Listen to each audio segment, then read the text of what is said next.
ഈ press meet വിളിച്ചിരിക്കുന്നത് ax എന്ന് പറയുന്ന സംഘടന 2000 പിറവി കൊണ്ടൊരു സംഘടനയാണ്. ആക്സിഡന്റ് കെയർ ട്രാൻസ്പോർട്ട് സർവീസ് എന്നാണ് അതിൻ്റെ പൂർണ്ണരൂപം. 2000 പിറവി കൊണ്ട സംഘടന ഇന്ന് 25 വർഷം പിന്നിട്ടിരിക്കുന്ന ഈ സമയത്ത് 17 ആംബുലൻസുകളും 17 ബ്രാഞ്ചുകളും 20 ആംബുലൻസുകളുമായി നിൽക്കുകയാണ്. ആ 17ാമത്തെ ബ്രാഞ്ചായിട്ടാണ് ഇപ്പോൾ കാഞ്ഞാണിയിൽ ആംബുലൻസോട് കൂടിയിട്ട് പുതിയൊരു ബ്രാഞ്ച് പിറവികളുള്ളത്. ഈ മാസം 23-ാം തീയതി വൈകിട്ട് 5 മണിക്ക് ജില്ലാ കളക്ടർ ഫ്ലാഗ് ഓഫ് ചെയ്യുന്ന ശ്രീ അരുൺ പാണ്ഡെ ഇനാഗുറേറ്റ് ചെയ്യുന്ന ഫ്ലാഗ് ഓഫ് ചെയ്യുന്ന ആംബുലൻസ് സർവീസ് ഫ്ലാഗ് ഓഫ് ചെയ്യുകയും അതിനുശേഷം ബ്രാഞ്ച് ഇനാഗുറേഷൻ ഇപ്പോഴത്തെ സെക്രട്ടറിയുമായ MK വർഗീസ് അദ്ദേഹം ഇനാഗുറേറ്റ് ചെയ്യും. വിശിഷ്ടാതിഥിയായിട്ട് സത്യനന്ദിക്കാവ് പങ്കെടുക്കുകയും ചെയ്യുന്ന വളരെ വിജയപ്രദമായി തീർക്കേണ്ടത് ഈ നാട്ടിലെ ജനങ്ങളെയും കൂടി ആവശ്യമാണ്. ആക്സ് എന്ന് പറയുന്ന ഈ സംഘടനയിൽ നിന്ന് യാതൊരുവിധ സാമ്പത്തികമായിട്ടുള്ള പൈസ പിരിക്കാതെ തന്നെയാണ് ഈ സർവീസ് നടത്തുന്നത്. പൈസ നമ്മൾ മറ്റുള്ള അതിനുള്ള സ്പോൺസർ ഈ സർവീസ് പൂർണ്ണമായിട്ടും ഫ്രീ ആയിട്ടാണ് നമ്മൾ ചെയ്യുന്നത്. കൂടാതെ ഈ സംഘടനയുടെ ഇപ്പോൾ ഇവിടെ നമ്മൾ പലരും പറയും ഇവിടെ ആംബുലൻസുകൾ വേറെ ഉണ്ടല്ലോ, അപ്പോൾ അതുകൊണ്ട് നമുക്ക് ഈ സർവീസിന് എന്താണ് പ്രത്യേകിച്ച് എന്ന് പറഞ്ഞു കഴിഞ്ഞാൽ നമ്മൾ ഫ്രീ ആയിട്ട് സർവീസ് നടത്തുന്നത് കൂടാതെ ഉണ്ട് തൃശ്ശൂർ പൂരം എല്ലാ കൊല്ലം തൃശ്ശൂർ പൂരത്തിന് ഈ 17 ആംബുലൻസിലും തൃശ്ശൂർ പൂരത്തിന് അവിടെ സജ്ജമായി കിടക്കുന്നതാണ്. കോവിഡ് കഴിഞ്ഞ കാലഘട്ടത്തിലായാലും പ്രളയമുണ്ടായ കാലഘട്ടത്തിലായാലും ഈ ആക്സ് എന്ന് പറയുന്ന സംഘടനയുടെ ആംബുലൻസുകൾ സജീവമായി തന്നെ തീർത്തും സാമ്പത്തിക ലാഭമൊന്നുമില്ലാതെ ഫ്രീ ആയിട്ട് സർവീസ് കൊടുക്കുന്ന ഒരു സംഘടനയാണ്. അപ്പോൾ ഈ സംഘടനയുടെ ഈ പ്രവർത്തനങ്ങളുമായി മുന്നോട്ട് പോകാനായിട്ട് ഞങ്ങൾ ഈ കാഞ്ഞാണി ബ്രാഞ്ചിൻ്റെ കീഴിൽ 9 യൂണിറ്റുകൾ അടങ്ങുന്ന ഒരു ബ്രാഞ്ചാണ്. 200ഓളം മെമ്പർമാരായിട്ടാണ് ഇന്നത്തെ സംഘടന ബ്രാഞ്ച് ഇനാഗുറേഷൻ ചെയ്യാൻ പോകുന്നത്. അപ്പം അതിന് വേണ്ട എല്ലാവിധ പിന്തുണകളും മാധ്യമ പ്രവർത്തകരുടെ കയ്യിൽ നിന്നുണ്ടാവണം, നാട്ടുകാരുടെ കയ്യിൽ നിന്നുണ്ടാവണം. ഇതാണ് ഞങ്ങളുടെ പ്രസ് മീറ്റിൽ പറയാനുള്ളത്. അതെ,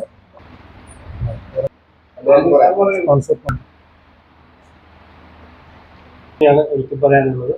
ഓക്കെ, അപ്പോൾ എല്ലാവിധ സഹകരണവും വേണം. മാധ്യമപ്രവർത്തകരുടെയും അതുപോലെ തന്നെ പൊതുജനങ്ങളുടെയും സഹായം വേണം. എന്നാൽ മാത്രമേ ആക്സ് മുന്നോട്ട് പോവുള്ളൂ. വളരെ നല്ല ഒരു സർവീസ് തരാനാണ് ഞങ്ങളുടെ സംഘടനയുടെ ആഗ്രഹം. നിറവേറ്റാൻ ഞങ്ങളെ സഹായിക്കാൻ എന്ന് അഭ്യർത്ഥിക്കുന്നു. രൂപയോളം നമുക്ക് ഇതിന് ചെലവ് വരും. ഡീസലും ഡ്രൈവറുടെ എക്സ്പെൻസും കാര്യങ്ങളൊക്കെ 60,000 രൂപയോളം നമുക്കൊരു മാസം ചെലവ് വരും. അപ്പം അതിനിപ്പോൾ നമ്മൾ ആംബുലൻസ് സ്പോൺസർ ചെയ്തിട്ടുള്ള ആളുകളുണ്ട്. 4 പേര് കൂടിയിട്ടാണ് ഈ ആംബുലൻസ് സ്പോൺസർ ചെയ്തിട്ടുണ്ട്. അതുകൂടാതെ കണ്ട് നമ്മൾ മാസം 5,000 രൂപ തരാവുന്ന 12 മാസം തരാവുന്ന നമ്മൾ വ്യക്തികളെയും നമ്മൾ കണ്ടെത്തിവിടും. 4 പേര് അതിന് സജ്ജമായിട്ട് വന്നിട്ടുണ്ട്. ഇനിയും അവരങ്ങനെ നമ്മളൊരു 8 പേരും കൂടി കിട്ടിയാൽ ഒരു വർഷത്തെ നിൽക്കാം. പിന്നെ കൂട്ടത്തിൽ കൂടെ നമ്മൾ ഈ പറഞ്ഞ മാതിരി തന്നെ എന്തെങ്കിലും കല്യാണങ്ങളോ അതല്ലെങ്കിൽ ബർത്ത്ഡേ ഫംഗ്ഷനുകളൊക്കെ ഉണ്ടാകുമ്പോൾ നമ്മൾ അവരുടെ അടുത്ത് ചെയ്യുന്നത് സാധാരണ അങ്ങനെയാണ് പലരും കാര്യമായിട്ട് ഒരു ഡൊണേഷൻ ചെയ്യാറുണ്ട്. നല്ലൊരു സർവീസിന് വേണ്ടി, നല്ലൊരു കാര്യത്തിന് വേണ്ടി. പിന്നെ ഇപ്പം മെമ്പർമാരെ ചേർക്കാൻ നമ്മൾ പോകുമ്പോഴായാലും ശരി 1000 രൂപയാണ് ലൈഫ് മെമ്പർഷിപ്പ്. ഒരു ബുദ്ധിമുട്ടുണ്ടായിട്ടില്ല. എല്ലാവരും പറയുമ്പോഴേക്കും ഇന്ന കാര്യമില്ലേ എന്ന് പറഞ്ഞിട്ട് മെമ്പർഷിപ്പ് എടുക്കുന്നുണ്ട്. അപ്പം അതുകൊണ്ട് നമുക്ക് ഇത് പ്രവർത്തനം മുന്നോട്ട് കൊണ്ടുപോകാൻ താല്പര്യമുണ്ട്. ആംബുലൻസ് സർവീസ് മാത്രമല്ല ഞങ്ങൾ ഉദ്ദേശിക്കുന്നത് ഭാവിയിൽ നമ്മളെ കൊണ്ട് പറ്റാവുന്ന പല സഹായ സഹകരണങ്ങളും നമ്മൾ ചെയ്യാനായിട്ട് നമ്മൾ മനസ്സിൽ പ്ലാൻ ഉണ്ട്. അതിന് ഉദാഹരണം 25 വർഷം പൂർത്തിയാക്കാൻ പോകുന്ന ഈ ആക്സിൻ്റെ ഈ സംഘടന തൃശ്ശൂർ സംഘടന ഈ 25ാം വർഷത്തിൽ 25 വീടുകൾ അല്ലേ, അതിൻ്റെ കഴിഞ്ഞ ജനറൽ ബോഡി മീറ്റിംഗ് ഉണ്ടായിരുന്നു. അതിൽ ഞങ്ങൾ പങ്കെടുത്തിരുന്നു. അവർ പറഞ്ഞാൽ 25ാം വർഷം തികയാൻ പോകുന്നതിന് 25 വീടുകൾ പണിത് കൊടുക്കാനാണ് അവർ ഉദ്ദേശിക്കുന്നത്. അതിൽ 5 വീടുകൾ ഏകദേശം ആയിട്ടുണ്ട്. എൻ്റെ വർക്കുകളൊക്കെ തീർന്നു എന്നാണ് പറഞ്ഞത്. അല്ല, അപ്പോൾ ഞാൻ പറഞ്ഞാൽ അപ്പോൾ അങ്ങനെ നമ്മൾ ഇത് നിങ്ങൾക്കൊക്കെ ഈ സംഘടനയുടെ ഭാഗമാവണം എന്നാണ് ഞങ്ങൾക്ക് പറയാനുള്ളത്. അങ്ങനെ കൂട്ടായിട്ട് നമുക്ക് ഒരു സോഷ്യൽ കമ്മിറ്റ്മെൻറ്റിൻ്റെ ഭാഗമായിട്ട് നമ്മൾ അതിന് പ്രവർത്തിക്കണമെന്നാണ് നമുക്ക് പറയാനുള്ളത്. ഓക്സിജൻ ഉണ്ടാവും. ഫ്യൂച്ചർ പരിപാടികൾ ഞങ്ങൾ ഉദ്ദേശിക്കുന്നത് പാരാമെഡിക്സിന് വേണ്ടിയിട്ടുള്ള ഒരു ഗ്രൂപ്പാണ്. അവർക്ക് ആക്സിഡൻറ്റുകളെ കൂടുതൽ, അപ്പോൾ ഒരു ആംബുലൻസിൽ ഭാവി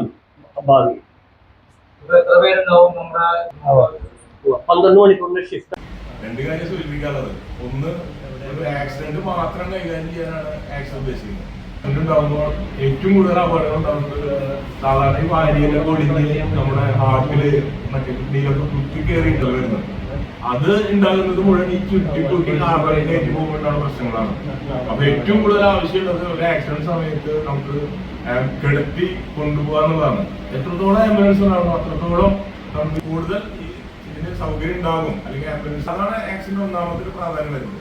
രണ്ടാമതായിട്ട് നമ്മൾ പ്രാധാന്യം കാണുന്നത് ആക്സിഡന്റ് ഹൈവേ നമുക്കറിയാം, 6 വരിപ്പാത ഇനി വരുമ്പോൾ തൃശ്ശൂരും ഹൈവേയുമായി കണക്ട് ചെയ്യുന്ന ഈ കാഞ്ഞാലി റോഡിന്റെ ഒരു വികസനം എന്ന് പറയുന്നത്, ഇപ്പൊ നമുക്കറിയാം ഇപ്പൊ കാറും ബൈക്കും അല്ലെങ്കിൽ ബസ്സൊക്കെ പോയിട്ടുള്ള ട്രാഫിക് ജാമുകളാണ് ഉണ്ടാകുന്നത്. അടുത്തൊരു സ്റ്റേജ് വരുമ്പോൾ ഇത് ലോറികളും മറ്റു അത്തരം സംവിധാനങ്ങൾ കൂടി ഇതിലൂടെ പോയി തുടങ്ങുമ്പോൾ ഉണ്ടാകുന്ന ഒരു ബ്ലോക്ക് അല്ലെങ്കിൽ ആ ഒരു തിരക്ക് നമുക്ക് മനസ്സിലാക്കാൻ പറ്റും. ആ ഒരു ഇതിലെ ആക്സിഡന്റുകൾ കൂടാം. അതിനും കൂടിയിട്ട് ഒരു മുൻകരുതൽ നമ്മൾ ഈ ആക്സിഡന്റ് ആംബുലൻസ് സർവീസുകളിൽ കൂടി കാണുകയാണ്.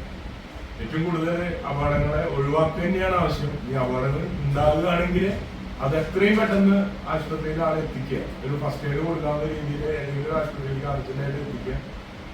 ഡോക്ടർ പറഞ്ഞ പോലെ 9 മിനിറ്റാണ് ഇന്റർനാഷണൽ ടൈം പറയുന്നത്. ആക്സിഡന്റ് ഉണ്ടായി 9 മിനിറ്റിനുള്ളിൽ ഏതെങ്കിലും ആശുപത്രിയിൽ എത്തിക്കണം എന്നുള്ളതാണ് ഒരു പറയുന്നത്.